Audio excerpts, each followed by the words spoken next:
In the last few lectures, we've been looking at political and intellectual developments in Britain. Now it's time to cross the Atlantic again and investigate conservatism at the time of the American Civil War. Although we're studying two distinct societies, it's important to remember that, because of the common language, British and American observers could watch what was happening in the other country and were constantly exchanging people and ideas and influencing one another. In the American Civil War, Southern conservatives, afraid that the North would strangle the slave system, seceded from the Union after the election of Abraham Lincoln in 1860. Northern conservatives, raised on Daniel Webster's eulogies to the indivisible Union, refused to acknowledge the legitimacy of secession and declared the South to be in rebellion. The war, in this sense, was the clash of two conservative philosophies. Northern patrician writers like Francis Parkman and George Templeton Strong gloried in the war at first, seeing it as an opportunity for martial virtue, in place of what they thought of as the money-grubbing commercial life that was making America rich but degraded. White Southerners' self-identification as chivalrous defenders of an endangered and honourable way of life also led them to rejoice at the coming of war, at least to begin with. Conservative aims soon had to give way to emergency wartime conditions, however, and the political logic of the conflict became progressively more drastic. Both sides curtailed the rights of critics, both used conscription and martial law, and at last Lincoln moved to abolish slavery. Union victory brought the Old South to an end, but ex-Confederates did everything they could to venerate the lost cause and to rebuild a society that looked to the values of the past rather than to the values of the triumphant commercial North. Well, the seceding Confederate states of 1860 and 1861 were even more reluctant than the American revolutionaries of the 1770s to think of themselves as innovators. Southern leaders had been anxious for 40 years, ever since the Missouri Compromise of 1820, about the growing economic power and population of the northern states. The Missouri Compromise had arranged that each time a new slave state would enter the Union, so would a new free labor state, so that the numbers in the Senate would remain balanced, 2 senators from each state. After the Compromise of 1850, a disparity began to develop in favor of the free labor North. Southern intellectuals and Southern politicians were terrified by the rise of immediatist abolitionists, people like Garrison and Frederick Douglass. In the 1850s, there was frontier fighting in what was called Bleeding Kansas over whether the future of Kansas and Nebraska would be free labor or slavery. John Brown's raid against Harper's Ferry in 1859 was even worse from the Confederate point of view, the Southern point of view. At first, Brown hoped to spark a slave rebellion, but it didn't happen. And at first, Northerners were lukewarm about Brown's raid. But as Brown was put on trial and condemned to death and went to his execution proudly, he gradually took on the lineaments of a martyr. And the Northern veneration of Brown in the last days of his life, as he went to the gallows, was taken as a sign by many Southerners that the South would have to act. The election of Abraham Lincoln, the candidate of the all-Northern Republican Party, led influential Southern leaders to believe that there was no other way except secession to conserve their way of life. So it was a matter of taking a drastic step for a conservative reason. These Southerners reiterated Calhoun's theory of the state sovereignty. The states existed before the federal union, therefore they were sovereign entities, and they retained the right to dissociate themselves from the union if, in their judgment, the union no longer served their interest. That was their claim to the legitimacy of secession. They're making a legalistic argument based on precedent. Confederates looked resolutely backwards, and we can see that in much of what they did.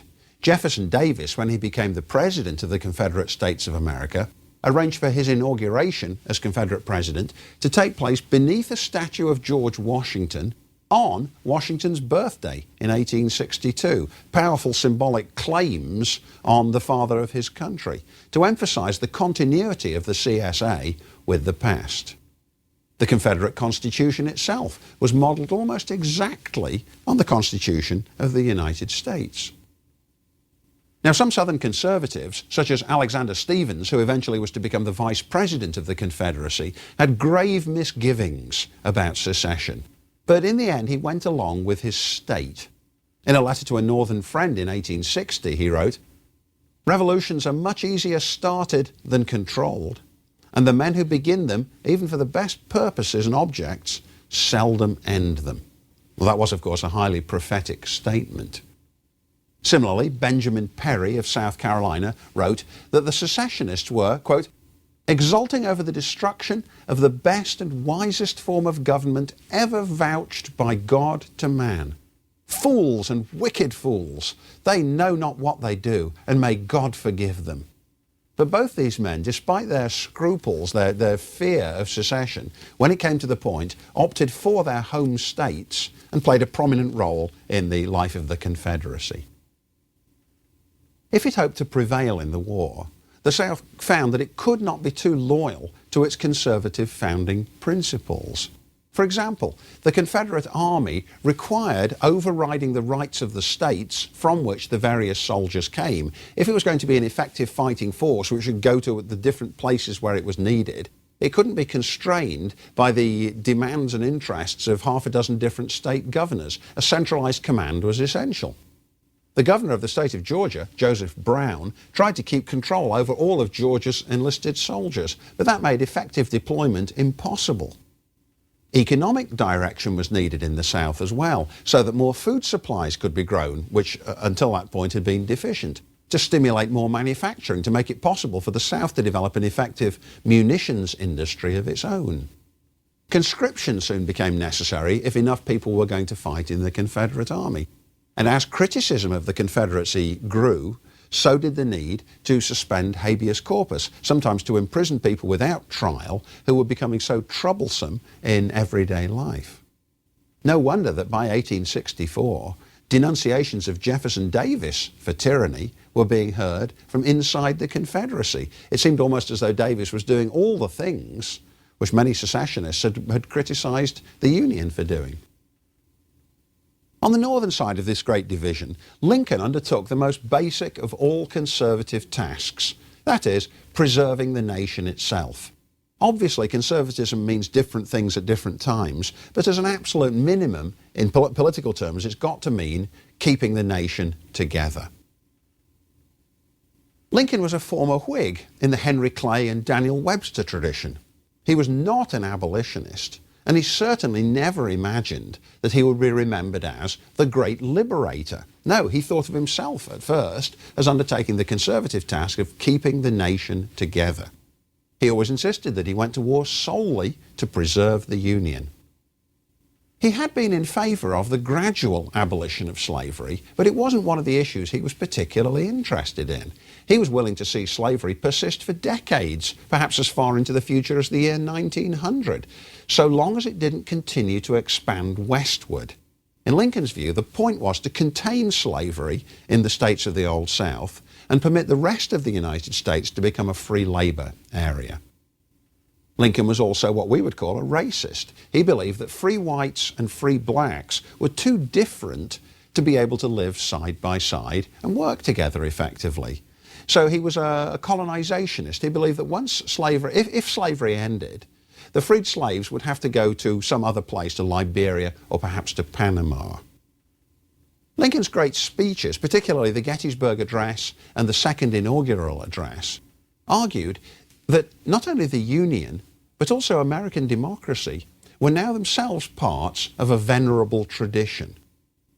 As we've seen throughout the course, Northern Federalists and most of the Whigs had deplored democracy and they'd feared demagogues, hence their distaste for Andrew Jackson. Lincoln, on the other hand, embraced democracy and he integrated it into his idea of what was being preserved in the Union tradition. America had now been a democracy for long enough that it itself had taken on traditional characteristics. And this, of course, is the central theme of the Gettysburg Address, that 7 years ago, our fathers created a nation dedicated to equality, and that now men have died to uphold the principles of the Declaration, including the idea that all men are created equal. Now that's itself an unusual thing for a Whig or a Conservative to claim. Democracy and equality are becoming conservative values. A group of conservative northern patricians, all eloquent writers, welcomed the onset of the war, believing it would revive the martial virtues that had been stained by commercial greed. They included Francis Parkman, the author of The Oregon Trail and the great historian of America's Indian Wars; Charles Eliot Norton, a Harvard professor of Romance languages; Frederick Law Olmsted, who we remember principally as the designer of Central Park and one of the great landscape architects of American history; Horace Bushnell, the great Congregationalist minister and theologian; George Templeton Strong, the Whig diarist of New York City, whose diaries from the 1850s and 60s give us a wonderful day-by-day account of what it was like for a prosperous New Yorker to be living in this rapidly changing city; Henry Bellows, a leading Unitarian minister; and Orestes Brownson, the Catholic convert and journalist, the editor of Brownson's Quarterly Review. Now, nearly all these men were the sons and grandsons of the old Federalist elite. They came from families that had prospered over the past 70 years, but they were not themselves involved in the daily grind for money, and they looked down on men who were. All of them were eloquent writers and outspoken on the war and the issues it raised. War, they hoped, would break the power of the Southern slave power aristocrats. It's puzzling at first to read their work because you gradually realise that they deplored slavery not because of its effect on the slaves, but because of its effect on the slave owners. Because they said being a slave master gives these men too much power over other men. It makes them petty tyrants. And that's inimical to the role they should play as virtuous citizens in a republic. They ought not to have untrammeled power over anybody. But although they disliked the slave power, these northern conservative patricians were almost as revolted by the radical abolitionists. They disliked them almost as much as the southern leaders did. Francis Parkman wrote, "I would see every slave knocked on the head before I would see the Union go to pieces, and would include in the sacrifice as many abolitionists as could be conveniently brought together." In other words, the slaves, the slave owners, and the abolitionists are all a problem. Why? Because the abolitionists are moral absolutists, and they threaten order and due process. They're incendiary in their character. Orestes Brownson believed it was right in the 1850s to obey the fugitive slave law, opposition to which had inflamed sectional feeling. The fugitive slave law said that if a slave escaped into the North, it was the duty of northern citizens to cooperate in the recapture of that slave and his or her return to the South. Abolitionists had detested it and had led campaigns against it. But Brownson's view was, the whole point of government is that it imposes upon us rules that we might not want to obey. But so long as the rules are there, we've got to obey them, because that's what government depends on. It depends upon obedience. He wrote, "No civil government can exist, none is conceivable even, where every individual is free to disobey its orders when they do not happen to square with his private convictions of what is the law of God." Brownson's a particularly interesting person. He'd grown up experimenting with many of the different Protestant sects, but in the 1840s he'd become a Roman Catholic and then became one of America's leading Catholic apologists, a justifier of Catholicism. As a Catholic, he believed that government was ordained by God, and he often wrote, "There's government even in heaven." Also, as a Catholic, he was very doubtful about the reliability of private convictions. But in the context of the Civil War, the 50s and then the Civil War, that made Brownson sympathetic to the idea that you must uphold the rules. Now, this group of northern patrician conservatives didn't shrink from the prospect of a long and bloody war, and they certainly advocated absolute obedience to the commander-in-chief. Two of them, Henry Bellows and George Templeton Strong, founded the Sanitary Commission. This was a semi-official organisation whose job was to help the government to run the army more efficiently, help supply troops, run camps for them, run hospitals, and in every way increase efficiency of getting supplies to the soldiers and keeping lines of communication open. Henry Bellows believed that in circumstances like that of a great civil war, absolute obedience was the first necessary principle. He wrote, "To rally round the President without question or dispute is the first and most sacred duty of loyal citizens, when he announces not that the Constitution merely, but that the national life and existence are in peril." Well, the reality of fighting and winning the war soon compelled Lincoln to undertake increasingly radical steps. First of all, conscription, ordering men from the many different northern states to join the army whether they wanted to or not. That had the effect of enormously augmenting federal coercive power, and it was controversial right from the beginning. Lincoln also believed that he could take all appropriate war measures when Congress was not in session. He said, "As Commander-in-Chief of the Army and Navy in time of war, I suppose I have a right to take any measure which may best subdue the enemy." The suspension of habeas corpus led Lincoln's critics to accuse him of tyranny. Periodically during the war, particularly at crises when the war was going particularly badly for the Union side, he imposed bans on freedom of the press and had troublemakers arrested inside the Union. 13,500 arrests in all under martial law. And many of these men were imprisoned without jury trials. Obviously, that's a great augmentation of the power of the federal executive, when it wasn't entirely clear that it was constitutionally justified. The most striking act, and the one for which Lincoln, the single act for which Lincoln is best remembered, is his liberation of the slaves. But in Lincoln's eyes, it was a war measure rather than an act of principle. He wouldn't have done it unless he thought it was going to help the Union win the war, and he only did it when he thought that without liberating the slaves, winning the war was going to be impossible. He worked out the theory and worked out how to express it in 1862, and the Emancipation Proclamation went into effect on January the 1st of 1863. But significantly, slavery was only abolished in the areas beyond his reach. It was only abolished in the Confederate states. In other words, he only abolished slavery in places where he didn't then have the power to abolish it. Slavery persisted in the border states that had slavery but had not joined in the secession. Maryland, Delaware, Kentucky and Missouri were all slave states which had not joined the Confederacy, and slavery persisted there. The abolition of slavery throughout the Union only became permanent by the 13th Amendment after the war had ended. But of course it was of vast and permanent significance for the American future. Another different group of conservatives were the conservative Northern Democrats, who doubted the justice of Lincoln's cause and in fact condemned his conduct of the war as itself tyrannical. Some of them thought that secession was permissible. This is a point of view it's easy for us to forget today, that there were many people in the Union who said, well, if those southern states want to secede, we should let them do so. And many of them thought that in any case it would be impossible to try to end secession by force. James Gordon Bennett expressed this point of view clearly. He was the editor of the New York Herald, one of the principal New York newspapers of the time. As secession began, his view was, well, the Union must let those states go. He wrote, "The people of the North will never give their consent to the raising of a standing army, which, if successful in subjugating the southern states, would very soon be turned against their own liberties." Later on, he switched to favour the war, but even then he remained pro-slavery. This is another point of view it's easy for us to forget, that you could certainly believe in preserving the Union and believe in preserving slavery.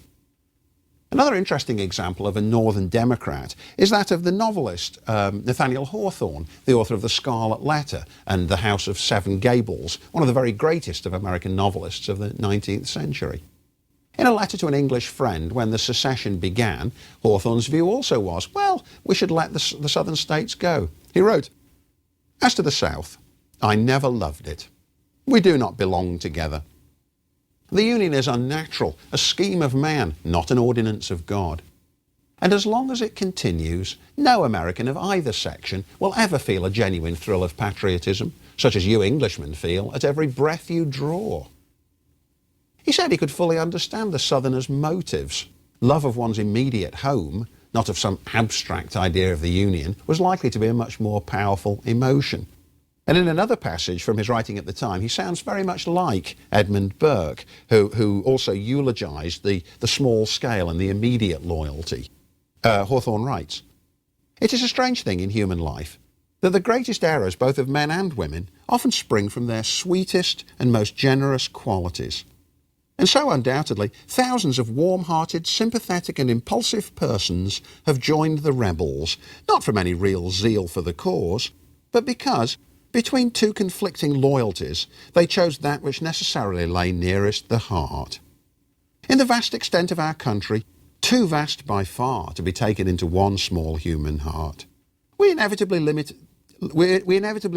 to our own state, or at furthest to our own section, that sentiment of physical love for the soil, which renders an Englishman, for example, so intensely sensitive to the dignity and well-being of his little island." So you see, in both those quotations, Hawthorne is summoning up the image of England as a place which is small enough and organically complete enough that it can be loved by its own people. And Hawthorne says, by contrast, this America is simply too big. The secession ought to be permitted to happen.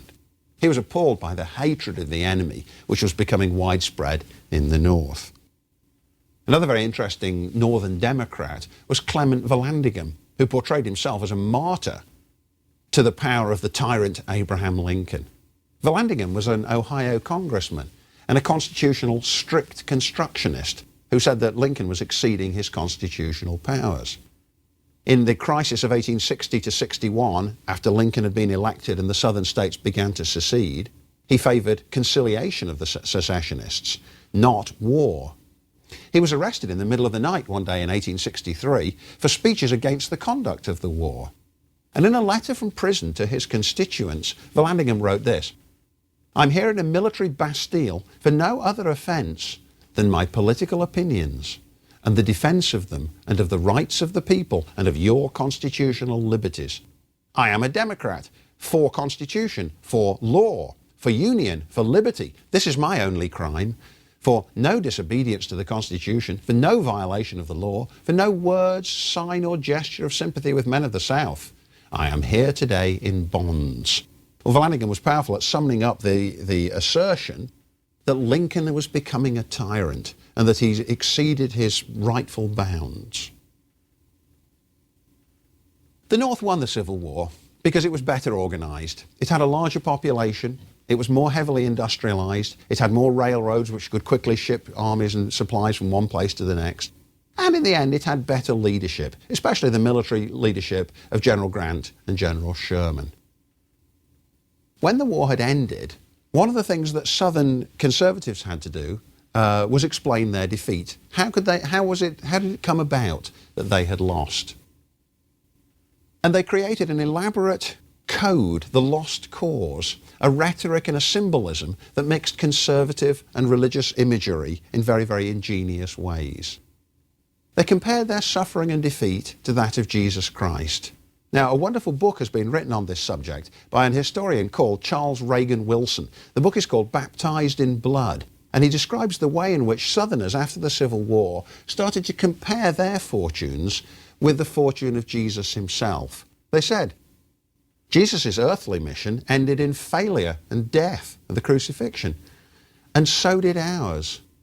Our failed attempt to preserve our way of life is sanctified in the way that the life of Jesus was. Memorials to Confederate dead and to Confederate leaders like Stonewall Jackson and Robert E. Lee very quickly took on strong religious overtones.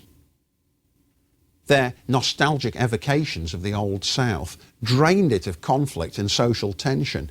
And ironically, the unanimity that the South could never actually get during the war, the Southerners finally achieved only after the war by a very, very selective form of memory and by a glorification of those who suffered and died, attributing to them the kinds of qualities which Jesus himself had had.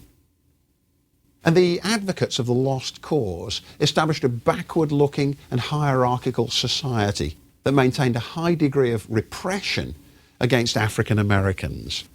Think about the most famous example of that, the Ku Klux Klan. To us, it evokes racial terrorism, but to its founders, it evoked the romantic Scottish clans, which had been popularised by the novels of Walter Scott. I mentioned in an earlier lecture that Mark Twain said that Walter Scott was one of the causes of the American Civil War. This was the kind of thing he had in mind, that Southern gentlemen thought of themselves as being comparable to these romantic Scottish clansmen. And the use of the Klan is no accident. The Klan was founded in Tennessee in 1866, and it was modelled on the memory of the Scots Klansmen after the Battle of Culloden Moor and the failure of the 1745 uprising of Bonnie Prince Charlie. From its perpetrator's point of view, from the Klansman's point of view, it was a perfect example of Christian chivalry. The burning cross represented romantic Christian militancy on behalf of a threatened civilization. But of course we see it today, as the freedmen saw it then, as an aspect of racial terrorism. Henry Grady and other advocates of the New South, which is to some extent the opposite of the idea of the lost cause, were looking for ways to reconcile the Old South, the memory of the Old South, with practical new ways of moving forward after the war. And Henry Grady in particular offered renovation, but with a patina of tradition. Grady was the editor of the Atlanta Constitution, the most important newspaper in the 1870s and 80s. He'd been just too young to fight in the war itself and grieved at having missed the opportunity to lay down his own life for the Confederacy. But once the war had ended, he was eager to modernise the South and bring it into the mainstream of American life, but without surrendering Southern distinctiveness or the new Southern mythology which was so powerful. Grady became a popular speaker in the North to business groups, urging them to end Northern meddling of the kind which was characteristic of Reconstruction. He even managed to persuade some Northerners to join in the sentimental myth-making. And one of the stories that Grady loved to tell was of his own father dying at the Siege of Petersburg, attended by the family's faithful old slave. This idea that what the slaves really wanted was to be loyal to their old masters. And Grady was very effective at using that story to maximum emotional effect. By 1900, Union and Confederate veterans, as they moved into their 60s and 70s, were beginning to have joint reunions on the fields where they had fought, and to look back on the war sentimentally and nostalgically as a collective exercise in manly strength and spirit. Well, to sum up, the Civil War came about not because powerful men wanted to change the world, they knew, but because they wanted not to. By 1861, conservative Southerners saw secession as the indispensable step to conserving their world. And they tried to minimise the revolutionary character of their conduct. Eager to retain control of their section, they fought against the northern invaders and against the popular ferment of the South's poor whites in the hope of maintaining the familiar old world of slavery. When they failed on the battlefield, they tried to compensate for defeat by creating a backward-looking, unequal, hierarchical society, while comparing their experience to Christ's suffering and death.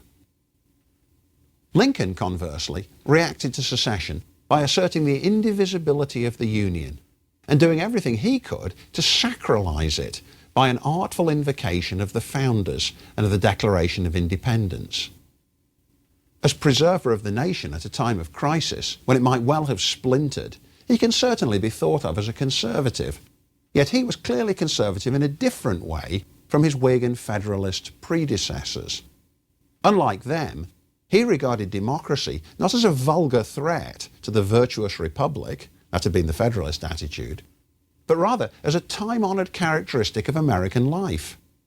He honoured the fallen men of Gettysburg for vindicating what was by then a tradition of American democracy, and he linked their sacrifice also to the defence of equality.